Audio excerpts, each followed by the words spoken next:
Hello, my name is David Wonder and I'm with Eastgate Virtual Professional.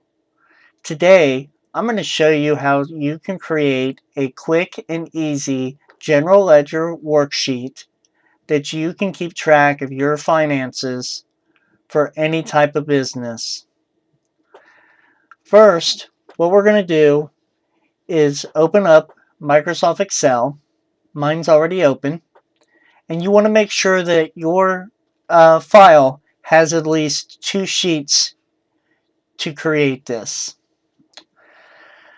The first sheet, let's rename it to balance, because this is where we're going to keep our balances of the different items that we are going to track.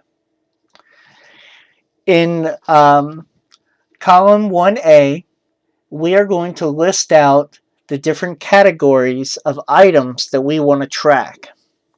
Now what I mean is everyone has a checking account, so we will want to keep track of the balance in our checking account.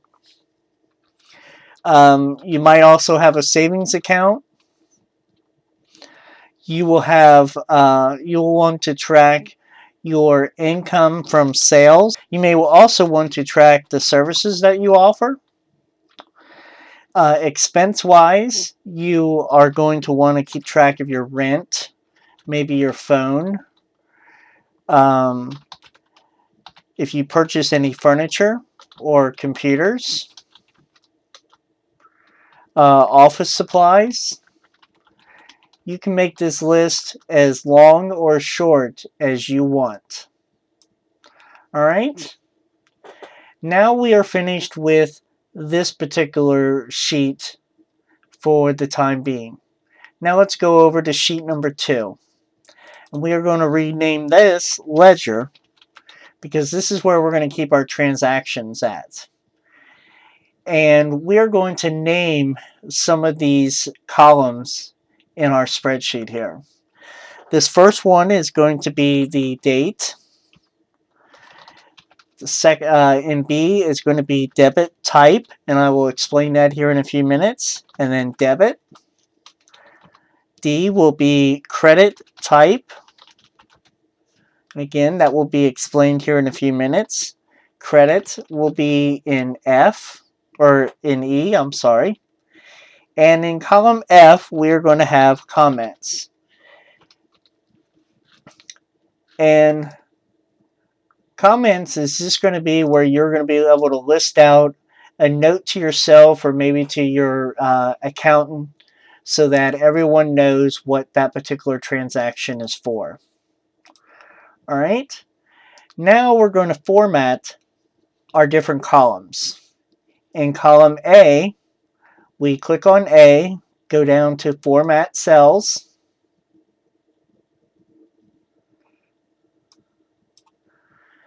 Then under Categories, we're going to select on Date and just choose how you want the date to appear in the column. Now column B and column D are debit and credit types. What this is this is where we are going to have a list of all of the categories that you have listed here under balance in the balance sheet. Okay? And how we do this is we click on column B, we go up to data, we click on data validation, click on data validation. This little window will pop up.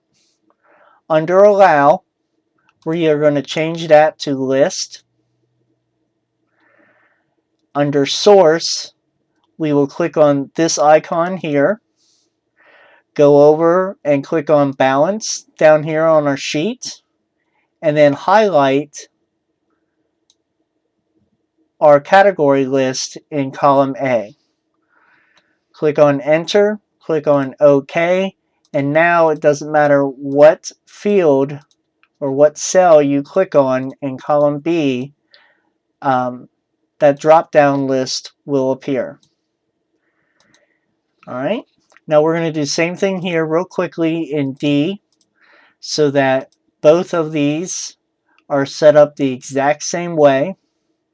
And the nice thing about this is that if you happen to add any new categories to your list, you can certainly go in and create them and then have the list show up, or edit the list. Columns C and E are just going to have numbers in them, so we are just going to add a comma to those. All right.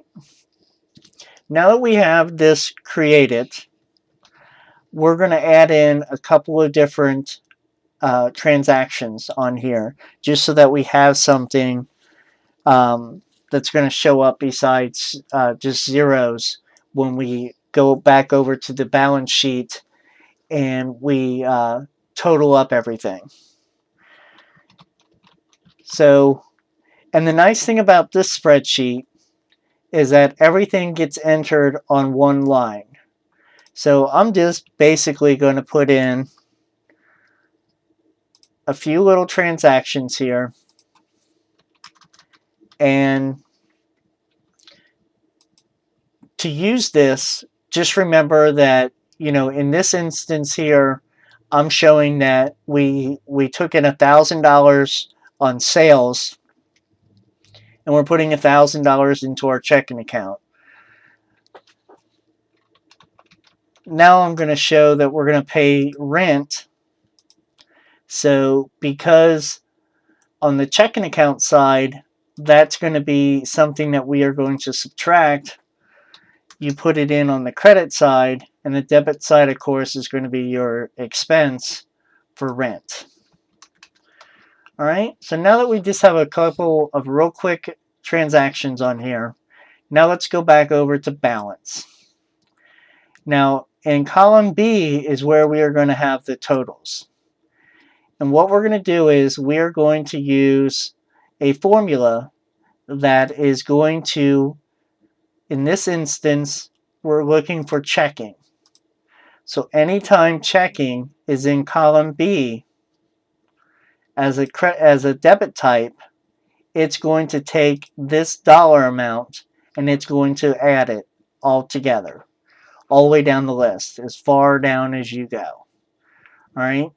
And then we are also going to create the same thing on the credit side that's going to subtract, and we're going to do it in one formula.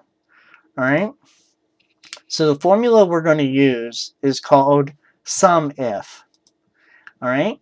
So you go over here to formulas, you go up to auto sum, more functions, and I always tell people to click on all here, and these are in alphabetical order. So we come down here to the S's, and we go back up, and here is sum, and then SUMIF. Now, the range is going to be what column we want the formula to look at. And that's going to be over on the ledger side in column B. Because column B is where we want to look for whatever transaction that we are going to be searching for. All right.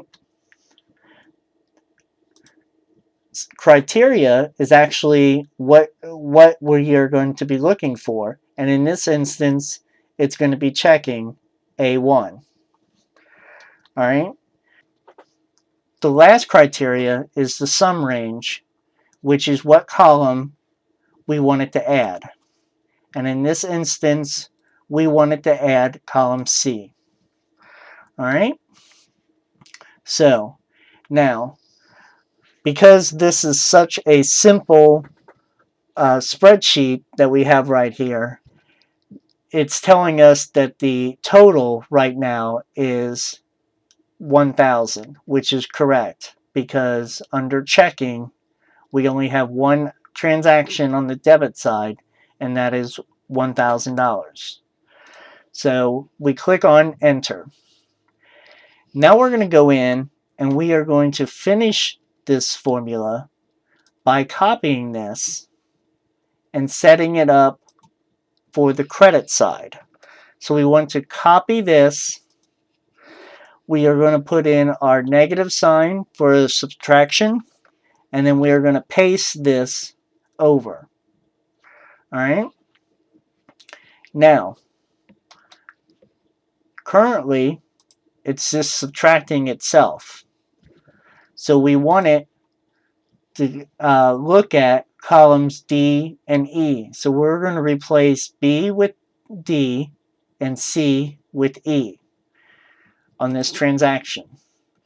So click on F2 to get back into the transaction. Go over here to the second part of the formula and subtract out the B and put in D. Keep the A1 and get rid of the C's and put in E's.